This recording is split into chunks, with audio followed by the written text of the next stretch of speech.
Saving versus investing. Which one actually makes you rich? Picture two people, same age, same salary, same city. The first one is disciplined. Every month, without fail, they put 300 pounds into their savings account. They've been doing it for 15 years. Their account looks healthy. Their emergency fund is solid. They feel responsible, safe, sensible.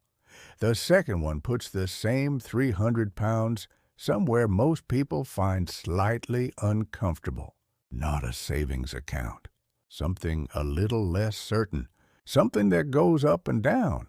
15 years later, the first person has roughly 54,000 pounds saved. Not bad at all. The second person has somewhere in the region of 97,000. Same money, same discipline, same 15 years, nearly double the outcome. And here's the part that should make you stop and think. The first person did everything they were told. Save your money. Be responsible. Don't take risks. And they were quietly, invisibly, mathematically penalized for it every single year. So what went wrong? And more importantly, what went right for person number two? Here's the belief that millions of people carry through their entire financial lives. Saving money is the safe option. Investing is gambling. And honestly, it's not a stupid belief. It comes from somewhere real. Savings accounts are guaranteed. The number only ever goes up. You put 100 pounds in, and 100 pounds is still there tomorrow. That certainty feels like safety, and safety feels like the responsible adult thing to do with your hard-earned money. Investing, on the other hand, feels like a casino dressed in a suit. Markets go up, markets crash. People lose fortunes. It's for people who know things you don't. People with more money, more knowledge, more stomach for risk than the average person sitting at their kitchen table trying to make sensible decisions.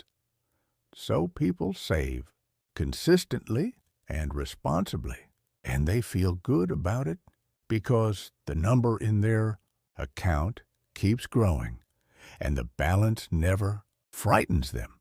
But here's the problem nobody tells you about clearly enough.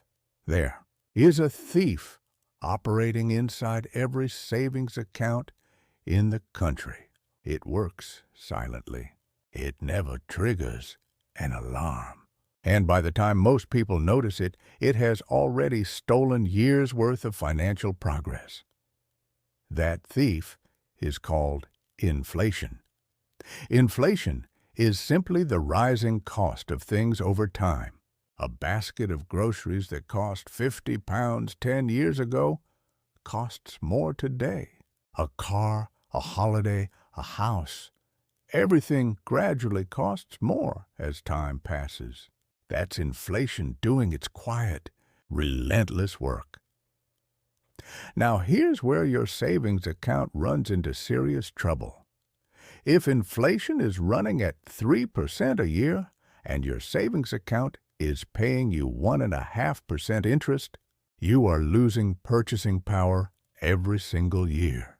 Your balance is going up in numbers, but what those numbers can actually buy is going down. It's like walking up a down escalator that moves slightly faster than your legs. You feel like you're making progress. The effort is real, but your actual position is slipping backwards. Let's make it concrete. You save 10,000 pounds today. In 20 years, assuming 2.5% average inflation, that 10,000 pounds will have the buying power of roughly 6,000 pounds in today's terms. The number in your account might have grown slightly with interest, but in real actual purchasing power terms, you have less than you started with. Your savings account didn't protect your money. It just hid the loss behind a growing number. Now let's look at what investing does differently when you invest, typically in a diversified collection of companies through something like an index fund. You're putting your money into businesses that grow over time. Businesses that sell more, earn more, expand globally, and increase in value. Historically, across decades, the stock market has returned somewhere around 7 to 10% per year on average. That's not guaranteed for any single year. Markets dip, sometimes dramatically. But over long periods, the direction of travel has consistently been upward. So instead of your 10,000 pounds quietly losing value to inflation, it's growing at a rate that historically runs well ahead of it. Your money isn't just being stored. It's working, compounding, building on itself year after year. Go back to our two people from the beginning. Person 1, 300 pounds a month into a savings account at 1.5% interest for 15 years. Result, roughly 54,000 pounds. Person 2, 300 pounds a month invested at an average 7% annual return for 15 years. Result, around 97,000 pounds. The difference of 43,000 pounds wasn't created by risk-taking or gambling. It was created by understanding what money actually does in different environments and choosing the environment that works harder. Here's the psychological truth that keeps most people stuck in savings accounts long after they should have moved on. We are wired to fear visible losses far more than we appreciate. Invisible ones. If you invest and your portfolio drops 5% in a month, you feel it viscerally. That number going down triggers real anxiety, real discomfort. Your brain screams that something has gone wrong and you need to act. But inflation, silently eroding your savings over 20 years? Your brain barely registers it. The number in the account keeps rising. Everything looks fine. The loss is invisible, gradual, and emotionally painless. Even though mathematically, it's often far more damaging than any short-term market dip.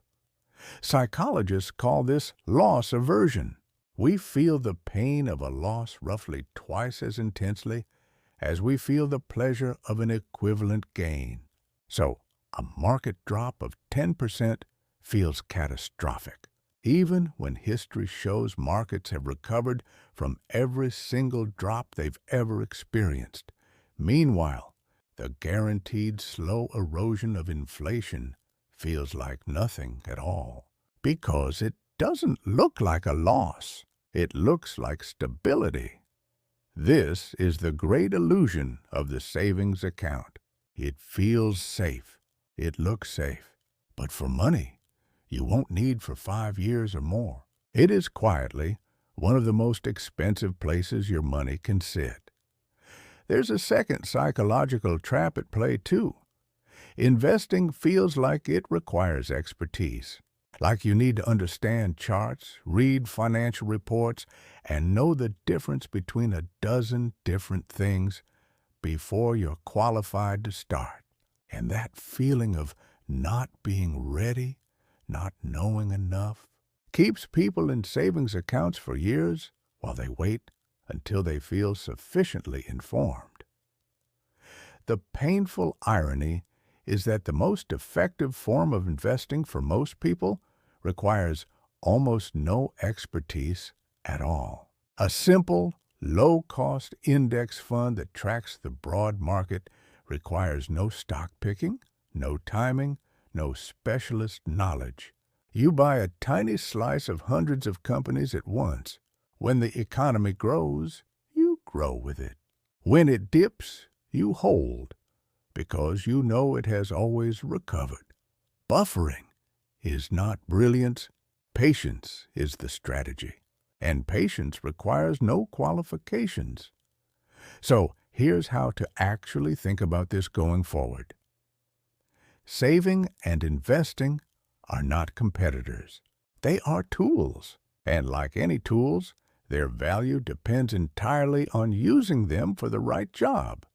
Saving is the right tool for money you will need within the next 1 to 3 years.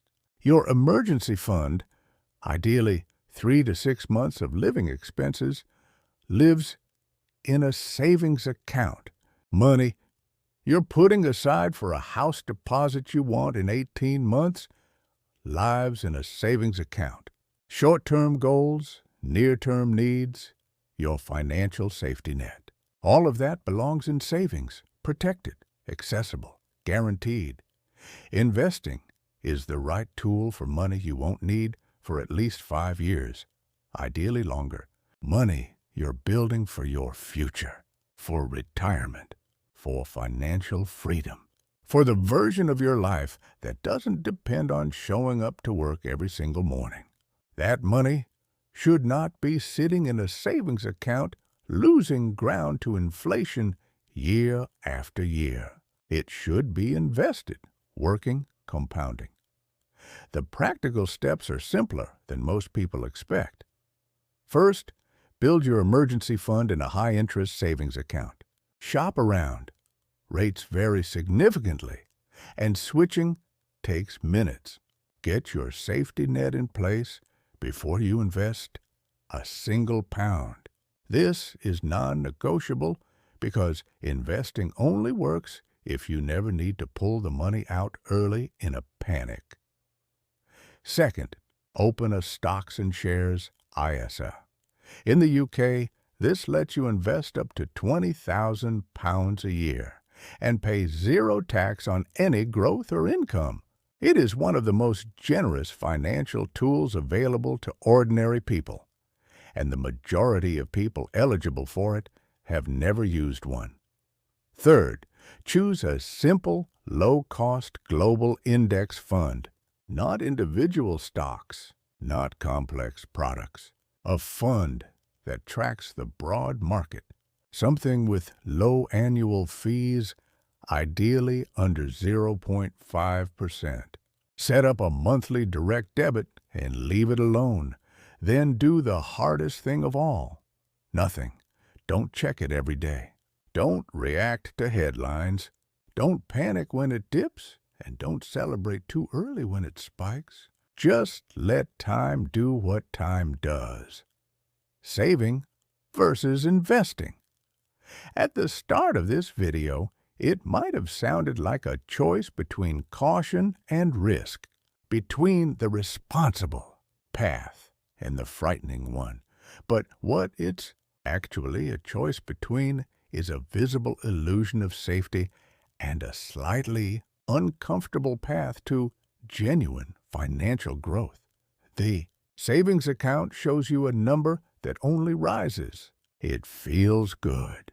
It feels correct. But for long-term money, that rising number is quietly being outpaced by the world around it. And by the time most people notice, decades have passed. The investment account shows you a number that sometimes falls. It feels uncomfortable. It triggers every instinct your brain has about danger and loss. But over time, across every decade of recorded history, it has moved in one general direction: up, quietly, relentlessly, rewarding the people patient enough to leave it alone. You don't have to choose between safety and growth. You need both. Safety for the short term, growth for the long term. That combination, built deliberately and left to run, is what actually makes people wealthy. Not luck, not a windfall, not a secret, just the right tool for the right job, started as early as possible and left alone long enough to work. The best day to start was 10 years ago. The second best day is today.